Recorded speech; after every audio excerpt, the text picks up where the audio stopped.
اسلام کو نہ جاننے کی وجہ سے ہمارے معاشرے میں ہونے والی سب سے بڑی زیادتی، یہ سب کچھ ہمارے دین میں ہے ہی نہیں، تو ہم اس کا بائیکاٹ کیوں نہیں کر رہے؟ جب اللہ کہہ رہا ہے کہ میں تمہارے ساتھ ہوں، تو پھر کیوں ہمارے معاشرے کا وہ شخص جس کے گھر بیٹیاں پیدا ہو جاتی ہیں وہ سب سے زیادہ پریشان؟ السلام علیکم، امید ہے آپ خیریت سے ہوں گے۔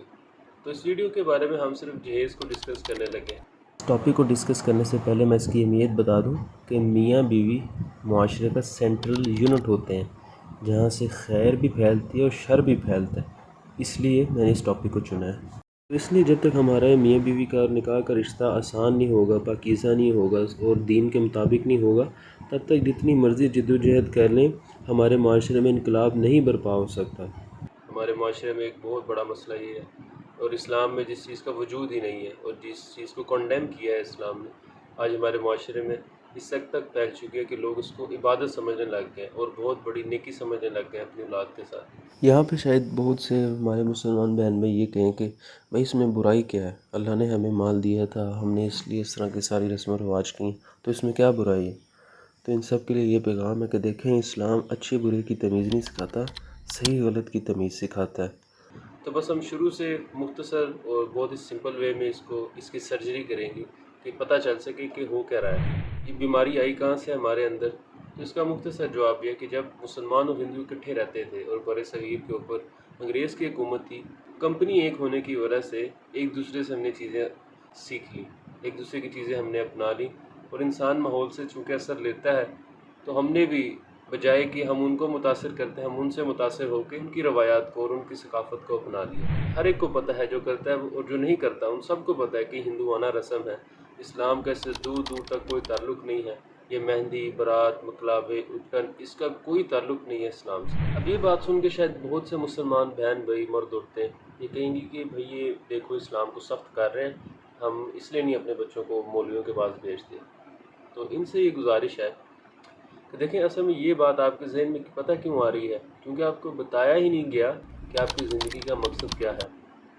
آپ کو اس بات کا احساس ہی نہیں دلایا گیا کہ یہ جو جوانی اللہ نے آپ کو دی ہے، جس کو آپ انجوائے کرنے کی بات کر رہے ہیں، اس کا آپ نے اللہ کو حساب دینا ہے۔ جو آپ کی صلاحیتیں اور جسم میں جو اللہ نے طاقت رکھی ہے، جو فہم، جو انٹلیکچولیزم اللہ نے آپ کے اندر رکھا ہے، اللہ نے اس کا پوچھنا ہے کہ لگا کے کہاں پہ آئے ہو؟ انٹرٹینمنٹ کر کے آئے ہو؟ اور یہ جو قرآن اور کلمہ تمہیں دیا تھا، اس کا کیا کیا ہے؟ حدیثیں تم تک پہنچی تھی، تمہارے نبی کی سیرت تم تک پہنچائی گئی تھی، اس کا کیا کیا ہے؟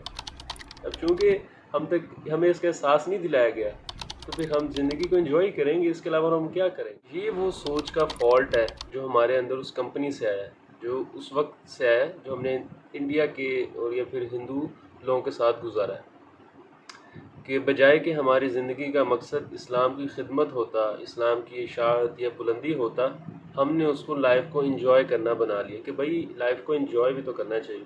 کامن سینس کی بات ہے کہ جن کا پرپز ہی لائف کو انجوائے کرنا ہو، ان کو کہاں شہادت، قربانی یا اسلام کے لیے اپنے سٹینڈرڈ آف لائف میں کمپرومائز کرنا سمجھ میں آئے گا۔ تو آگے چلنے سے پہلے ایک میں آپ کو ریسرچ اور ایک ایگزامپل ضرور دینا چاہوں گا۔ ایک ریسرچ کے تحت پتہ چلا کہ کوئی کروڑ پتی آدمی بھی، ایک بلینئر آدمی بھی 40 منٹ سے زیادہ اپنے بلینئر ہونے کو انجوائے نہیں کر سکتا۔ اس کا مطلب پتہ کیا ہے؟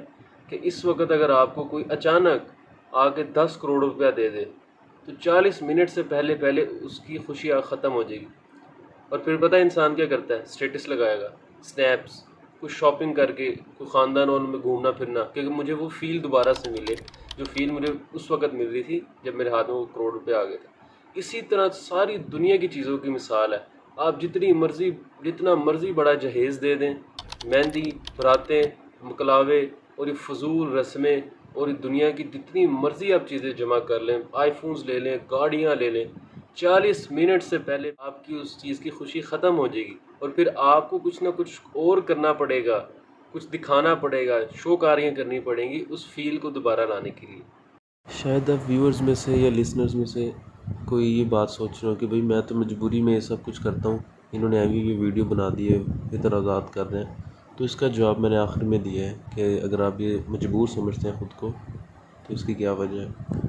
اس لیے اسلام سمپلسٹی کا حکم دیتا ہے، کیونکہ اللہ کو پتہ ہے کہ یہ فیچر میں نے اس کے اندر رکھا ہی نہیں ہوا کہ اس کو کنسسٹنسی کے ساتھ وہ فیل رہے۔ تو کیوں ہم فضول میں اپنی محنت کو اور اپنی ساری زندگی کو ان چھوٹے چھوٹے لمحوں کے اوپر ضائع کر رہے ہیں؟ ساری زندگی کی محنت ہم ایک دن کے اندر لگا دیتے ہیں، اور پھر ڈپریشن سے ہمیں جب اپریسیشن نہیں ملتی ہے، کوئی ایک خامی بھی اس میں نکل آتی ہے، اور پھر ڈپریشن سے ہمارا حال برا ہو جاتا ہے۔ تو اب اس کو ہمیں کیوں بائک آؤٹ کرنا چاہیے، اور اس کے نقصانات کیا ہیں؟ نقصانات پہ آ جائیں، دیکھیں اللہ تعالیٰ نے ایک لائف سرکل بنایا ہوا ہے، جو مال کی تقسیم، وراثت کی تقسیم، اور بیٹی کو کتنے حقوق ہیں، بیٹوں کے یہ ساری چیزیں اللہ تعالیٰ نے بیلنس کی ہیں۔ تو جب ہم وہ ایک ایکسٹرا چیز ایڈ کر دیتے ہیں نا اسلام کے اندر، اپنی لائف کے اندر، وہ سارا بیلنس آؤٹ ہو جاتا ہے، اور کوئی نہ کوئی ایک شخص ایسا ضرور ہوگا اس سرکل کے اندر جس پہ ظلم ہو جائے گا۔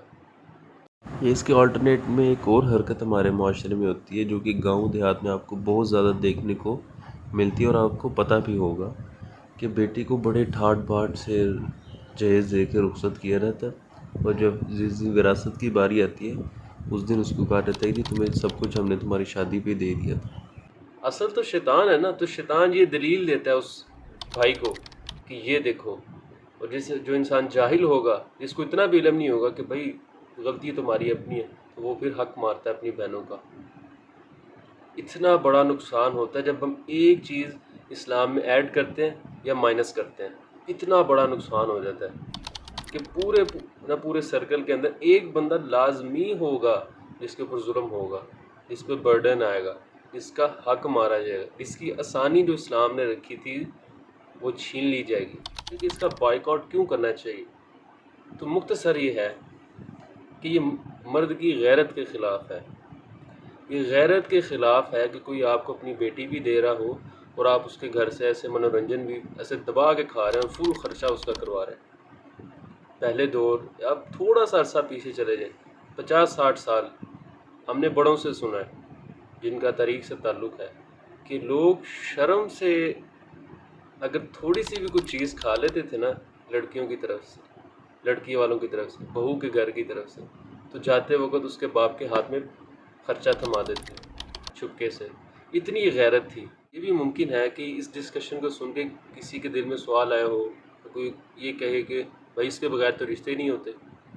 تو بھائی اصل میں بات ہے، اللہ تعالیٰ نے قرآن میں پہلے وعدہ کر چکے ہیں کہ نیک مردوں کے لیے نیک عورتیں ہیں، اور خبیث مردوں کے لیے خبیث عورتیں ہیں۔ اب ایسا ہو نہیں سکتا کہ آپ واقعی اسلام پہ جس طرح چلنے کا حق ہے اس طرح چلیں، اور اللہ تعالیٰ آپ کے لیے کوئی اچھا بندوبست نہ کرے۔ میں نے پہلے بھی کہا کہ مسئلہ ہمارا اپنا ہے، ہم اس زندگی سے بھاگتے ہیں جو اسلام کہہ رہا ہے۔ کیوں؟